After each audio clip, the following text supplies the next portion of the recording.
Solitude, they say, offers serenity. For my wife and me, the heart's truest peace was found away from the hum and hustle of city life. Our isolated adventures, as we lovingly called them, were our sanctuaries. A way to unplug from social life, society, and obligations, and plug into nature, the earth, and its beautiful scenery. That would all change the one fateful weekend, on an isolate strip of beach in Northern California. Our decision to venture to this reclusive spot was influenced by whispers of its untouched beauty. Nestled away from the well-trodden tourist trails, it was said to be a place where you could hear the earth breathe. Accessible only through a narrow, winding path covered by overarching trees, it seemed the perfect locale for our next escapade. On our arrival, the place did more than live up to its reputation.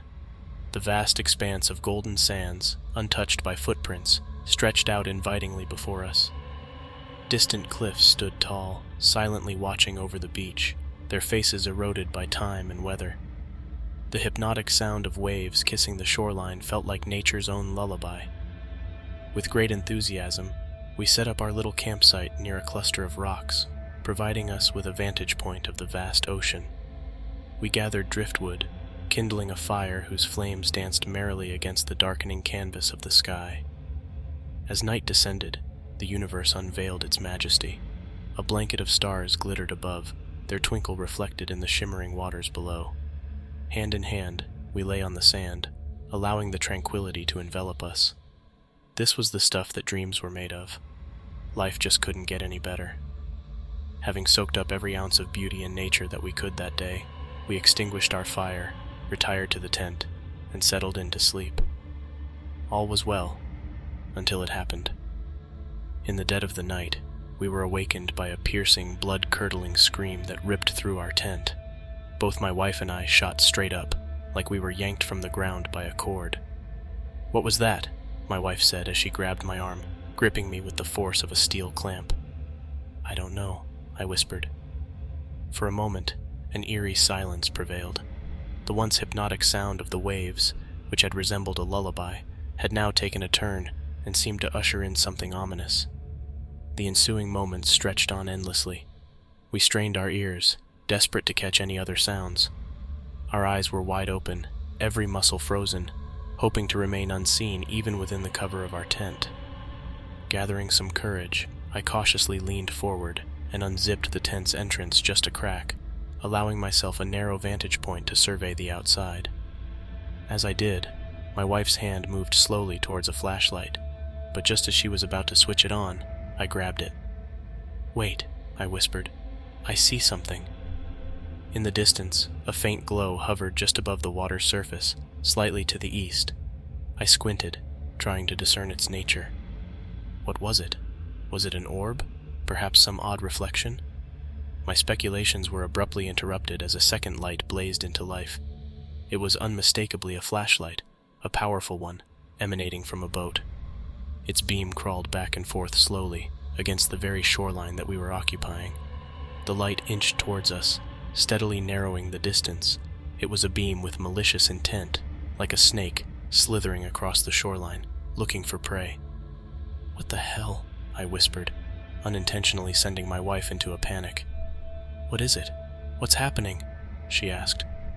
Her words fell on deaf ears, my entire focus riveted on the rapidly encroaching beam. My heart began to pound faster and faster. It was just feet away now, inching closer and closer, threatening to reveal our presence on this supposedly deserted stretch of beach.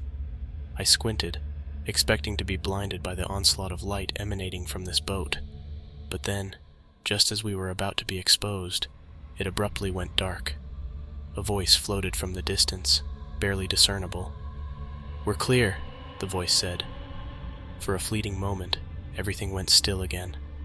My breath caught in my throat, and my teeth clenched as I cautiously unzipped the tent further to get a better look.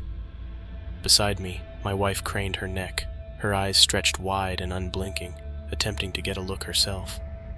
Those few seconds felt endless. Our attention locked onto the boat, hoping to gather additional details to try to better decipher what was going on.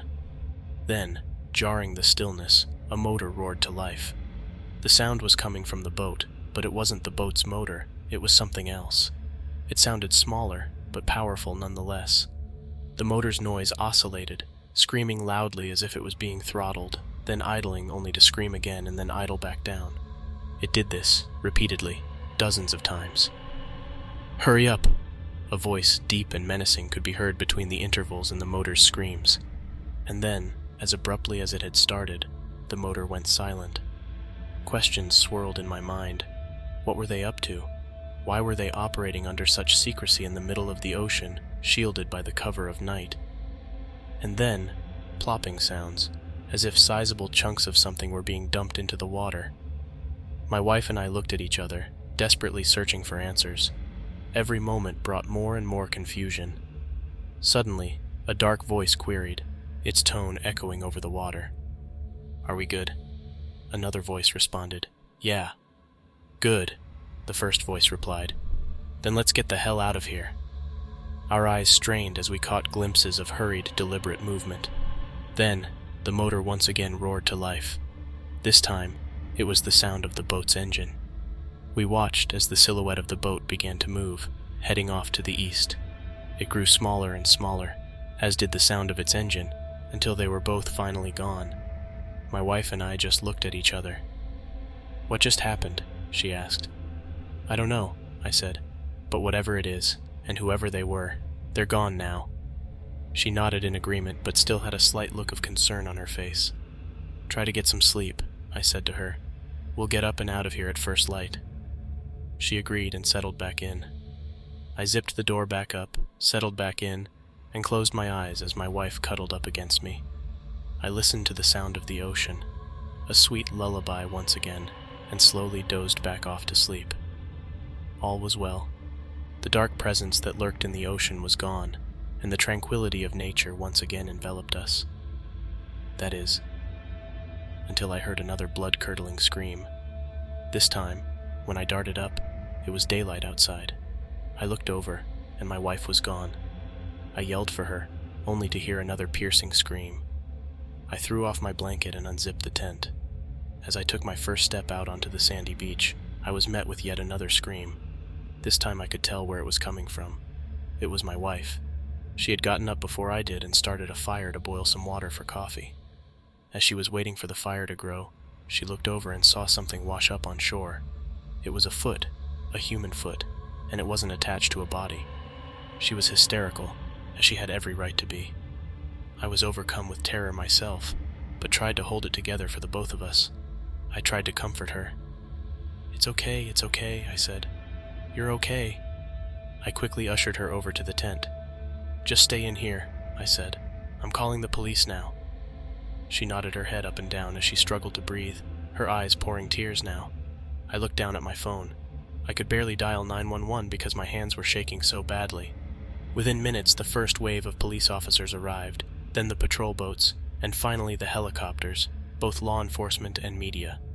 There was a chaotic whirlwind of activity. Over the coming hours, more body parts would wash up. First an arm, then a leg, and then another foot. 2 days later, a dive team would eventually recover the head. The roar of the little motor that we had heard the night before, it became evident, was that of a chainsaw, making small work of its victim to be thrown to the ocean. The coming months were a nightmare for my wife and me. We were questioned by the police multiple times. Like a press bearing down on us, they did everything that they could to extract every detail of information that we had to offer. It was difficult, but we understood that it was necessary. Eventually it paid off and arrests were made. A bad business deal, it seems, was the motive. So sad. Outings for my wife and me were never the same. Our isolated adventures had lost their magic. Having given way to the ominous memories of our beach getaway, they became fewer and farther between. Questions from that night still linger in my mind. What if that beam of light had made its way over just a few more feet? We would have been discovered, and then what? Would we have been victims too? Or would our presence have stopped the events of that night from unfolding altogether? That isolated stretch of beach may hold those answers forever. As for my wife and I, we're doing our best to forge new memories. We're doing our best to let the waves of the past recede, while focusing on the horizons of our future.